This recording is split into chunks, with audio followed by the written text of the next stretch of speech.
24-sentabr nüfusluq gazetlardan biri bo'lgan Nyu-York vaqt gazeti Xitoy mustamlikchilari Sharq Turkistondagi masjid va muqaddas diniy mozorlarni turkumlab buzib chiqib, qadimiy iznlarni yo'qotmoqda nomli sarlavhalik maqolasini e'lon qildi.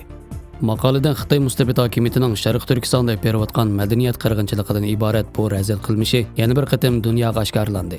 Xabarda oshkorlanishicha, har yili minglagan musulmonlarning ziyoratgohiga aylangan O'rdam, Imom Asim qatorliq mashhur mozorlar bugungi kunda butunlay tuzlanib yo'q qilib o'tilgan.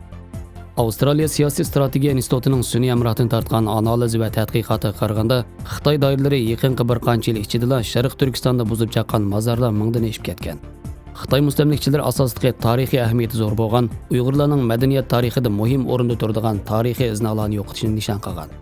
Xitoy doiralari Uyg'urlarni assimilyatsiya qilish va yo'qotish uchun jazo lagerlariga so'lgandan boshqa Uyg'urlarni madaniyat jihatdan yo'qotishni bo'shashtirib qo'ymagan.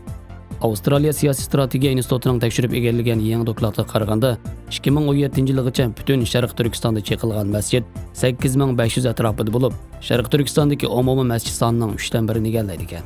Xitoy doiralari Avstraliya siyosiy strategiya institutining dokladini butunlay yolg'onchilik deb ayblagan bo'lsa-mu, ammo sun'iy amrohdan egallagan Polattek paketlar oldida o'zini rasvo qilmoqda.